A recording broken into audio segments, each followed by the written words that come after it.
It was my first time meeting my girlfriend Chloe's family, and the whole drive there I kept doing these stupid little rehearsals in my head. Smile. Be normal. Shake hands. Compliment the house. Don't act like an idiot. So obviously I acted like an idiot in the first 30 seconds. We pulled up to her parents' place a little after 5.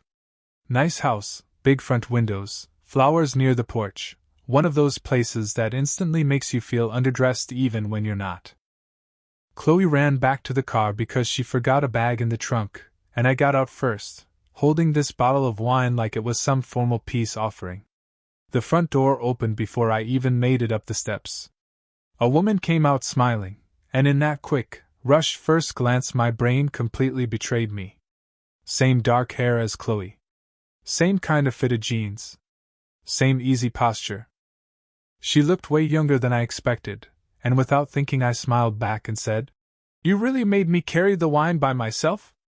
I even gave her this look, this familiar little annoyed boyfriend look, like I was continuing a conversation from 2 seconds ago. She stopped on the porch and stared at me for half a beat. Then she smiled wider. Not offended. Not confused. Amused. That was the exact second my soul left my body. Because behind me I heard Chloe say, "Oh my God!" I turned around. Chloe was standing by the car with her bag over her shoulder, grinning like she just watched someone step on a rake. Then I turned back to the woman on the porch, who was still smiling at me with the calm confidence of someone enjoying a private show. "Hi," she said. "I'm Shannon. Chloe's mother." I don't remember what I said after that. I know words came out. I know none of them helped. Something like, "Right, yes, of course, I knew that," which was a terrible thing to say because I very clearly had not known that. Chloe was laughing by then. Actually laughing. Not helping. Not stepping in. Just standing there watching me burn alive. Her mom stepped aside and let us in like this was already the funniest weekend she'd had in months. She hugged Chloe, shook my hand, and said, "So you're the one who thought I was the daughter?" I wanted the floor to open. "It was 1 second," I said. She said. "A very confident second." Chloe almost dropped her bag. I told myself to recover. That first impressions could still be saved. People survived awkward starts all the time. I could be calm. Mature. Solid. Then I ruined it again. About 10 minutes later I was helping bring things in from the car. Chloe had gone upstairs to put her bag in the guest room, and I came back through the hallway carrying snacks. I saw someone ahead of me near the kitchen, same hair again, same build from behind, and my stupid brain went for the exact same trap twice in one day. I said, "You could at least pretend to help this time." The woman turned around slowly. "Shannon." Again. She had one hand on the counter, and this look on her face like Christmas had come early. I just froze there holding a paper bag of chips. From the living room I heard Chloe shout, "No way! Did he do it again?" Shannon didn't answer her. She kept looking at me and said, very calmly, "You know, at this point I'm starting to think this is not a mistake. This is a preference." I nearly dropped the bag. Chloe came into the kitchen laughing so hard she had to grab the doorframe. "That is insane," she said. "You met my mom twice in 10 minutes. "I know that," I said. "Do you?" Shannon took the bag from my hands, still smiling. "He's having a difficult adjustment period." I could feel my face burning. And the worst part was her attitude. If she had acted cold, I could have apologized and reset. But she was enjoying it. Not in a mean way. In a way that made it worse. She looked completely comfortable watching me fall apart. Dinner hadn't even started yet, and somehow the whole house already felt dangerous. Her dad got home a little later, thankfully normal, solid handshake, easy to talk to. For maybe 15 minutes I thought I had a chance to become a respectable person again. Then Shannon brought drinks to the table, set one in front of me, and said, "Careful. I wouldn't want you mixing anyone else up tonight." Chloe looked down into her glass because she was trying not to laugh again. That was when I understood I was not escaping this. Not tonight. Not tomorrow. Probably not ever. And the truly bad part? Shannon knew it too. The next morning I woke up with that rare kind of hope that only exists before breakfast. I told myself the worst part was over. I had already made the dumb first impression, everybody had laughed, and now the pressure had to drop. All I needed to do was act steady for one full day. Speak less. Move slower. Look people in the eye. Stop getting baited. I came downstairs and immediately saw a plate of toast, fruit, coffee, and Shannon standing at the stove in a fitted t-shirt and loose white pants like she had personally dressed for my downfall. "Morning," she said. I gave a careful nod. "Morning." Chloe was already at the table. She took one look at my face and started smiling into her mug. "That should have warned me." Shannon set a plate in front of me and said, "Good news. In daylight it's much easier to tell us apart." Chloe nearly choked.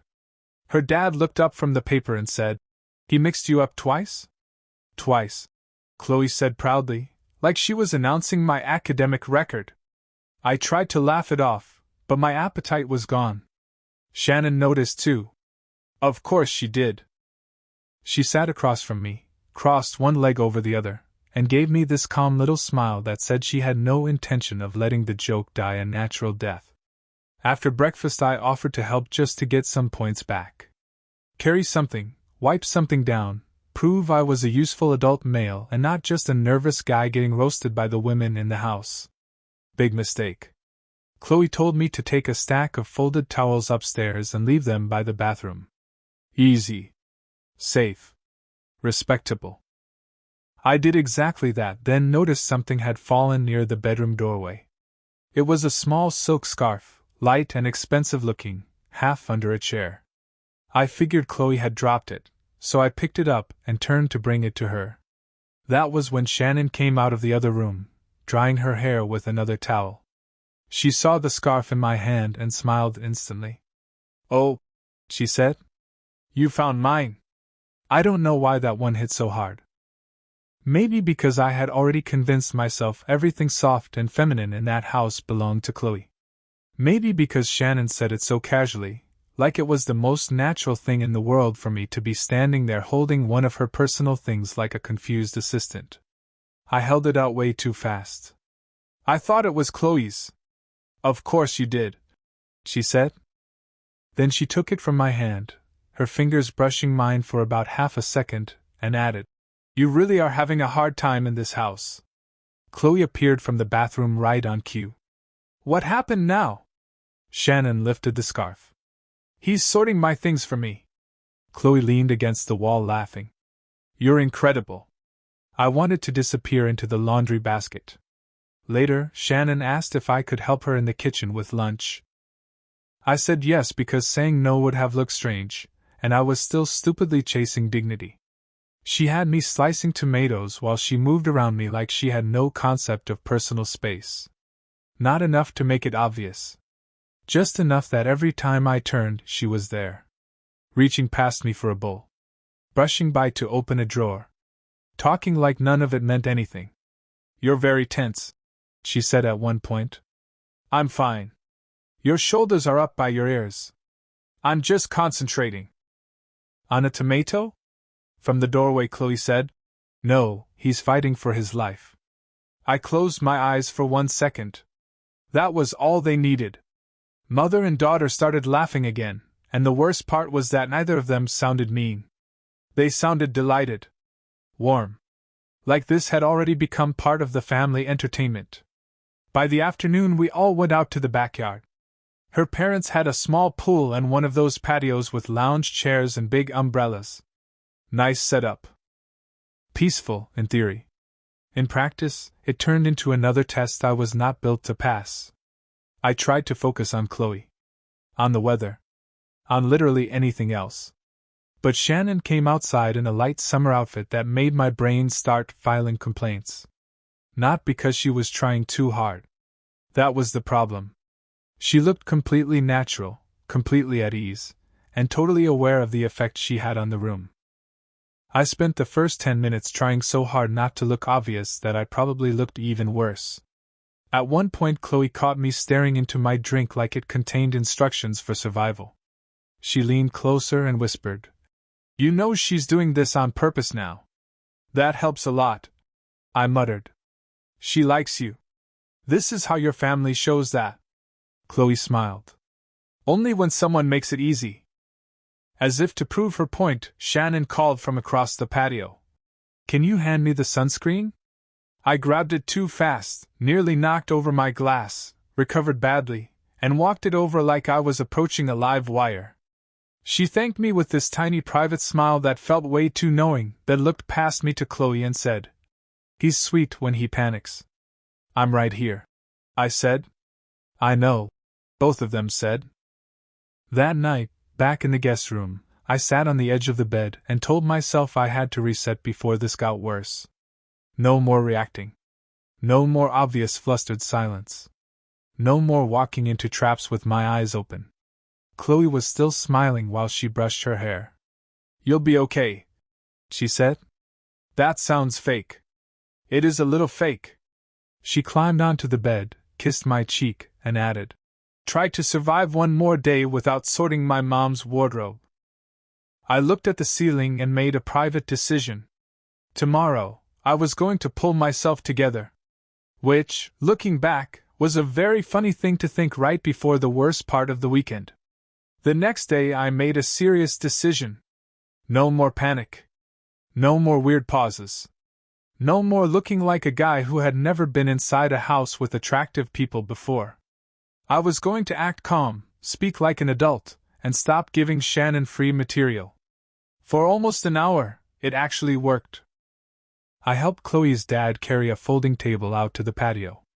I made normal conversation. I even got through coffee without anyone bringing up the first day.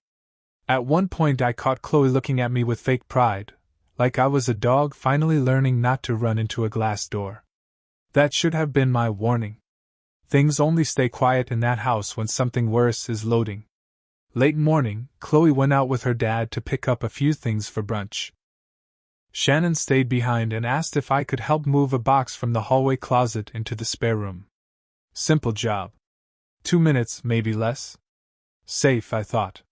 The problem was that the spare room was right across from her room, and the closet had more stuff than either of us expected, so it turned into this awkward 10-minute thing where we were shifting blankets, picture frames, and storage bins while standing way too close in a narrow space. I was trying so hard to stay normal that I overcorrected. At one point she handed me a stack of folded throws, and I said, "You always look put together. I don't know how you do that." The second it came out, I knew it was bad. Not dirty. Not outrageous. Just too personal. Too honest. Too much like something I should not have said while standing 3 feet from my girlfriend's mother in a quiet hallway. Shannon paused with a box in her hands and looked at me. Then she smiled. "That's a very careful sentence," she said. "I meant the house," I said immediately. "And the hosting. Just everything." "I just mean you make all this look easy." She kept looking at me for one more second, then stepped past me toward the room. That sounded a little better. I followed her in, carrying pillows and whatever was left of my dignity. She did not bring it up again, which somehow made it worse. The silence said she had filed the moment away for later use. By evening I was exhausted from monitoring my own face. We had dinner, played cards for a while, and I genuinely thought I might get to the end of the night without another public collapse. Chloe fell asleep early, and around 1 in the morning I woke up thirsty and hot, and completely forgot that nothing good had ever happened to me in that kitchen. I threw on a t-shirt and sweats and went downstairs in the dark, expecting the whole house to be dead quiet. The small lamp over the counter was on. Shannon was already there.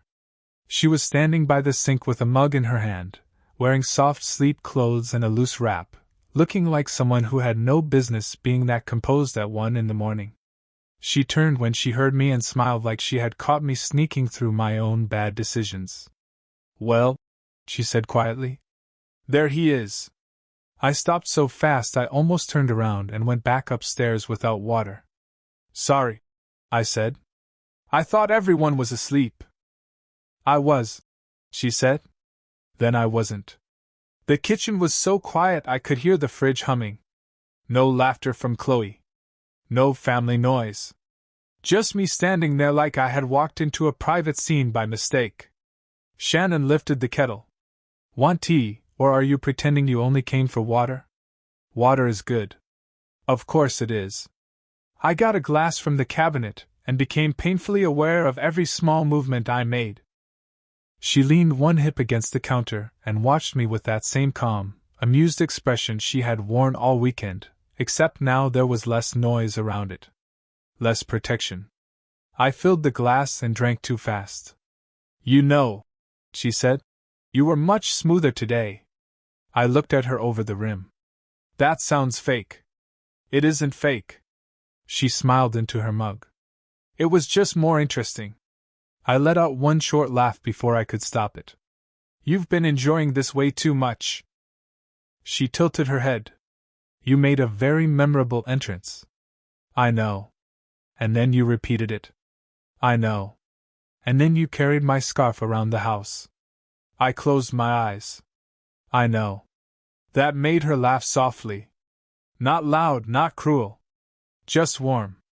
Somehow that was the part that really got me. She was not trying to humiliate me for sport. She actually liked me.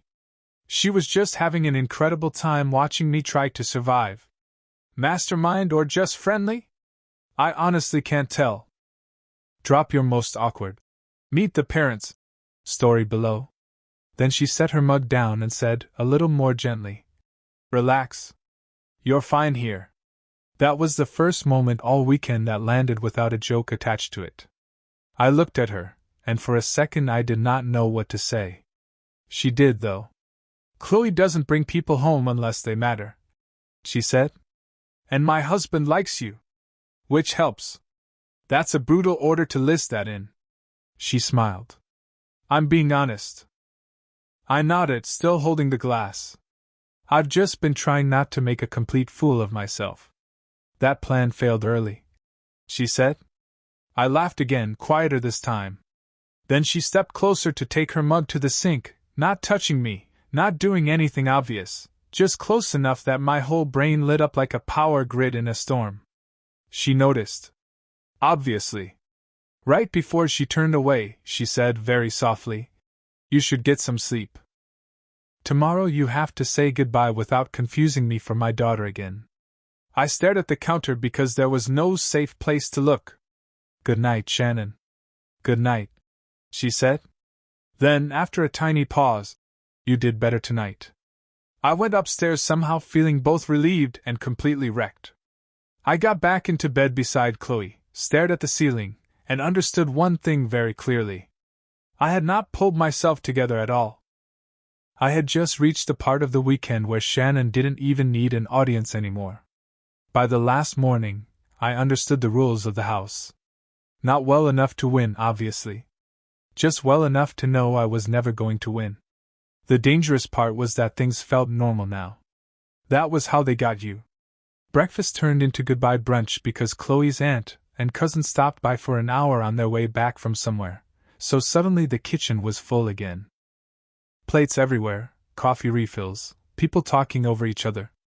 I should have felt safer with more witnesses.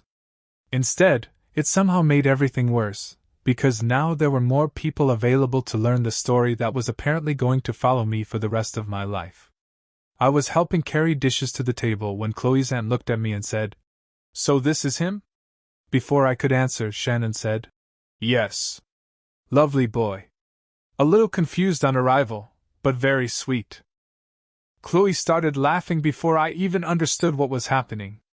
Her aunt narrowed her eyes. Confused how? I pointed at the plates in my hands. I actually need to be outside right now. You absolutely do not, Chloe said, grabbing my arm and keeping me there. Shannon leaned back in her chair with the calm expression of a woman about to ruin somebody for fun. He mistook me for Chloe. Her aunt slapped the table. No. Twice, Chloe added. I said. I don't know why everyone keeps saying it like there was a scoreboard. Her cousin, who had to be about 16, looked delighted. Twice as crazy. Thank you, I said. That really helps. Shannon took a sip of coffee and looked at me over the rim of the cup. To be fair, he was very confident both times. That finished the table. Even Chloe's dad laughed into his plate. I stood there holding a bowl of fruit like I had wandered into my own public hearing. And yet, weirdly, it didn't feel hostile anymore. That was the shift. 2 days earlier, every joke felt like a test I was failing. Now it felt like I had already been admitted into something against my will. They were not evaluating me anymore. They were enjoying me. Which was not better for my dignity, but it was better for everything else. Later, while Chloe packed upstairs, I tried to help by bringing our bags down to the hall.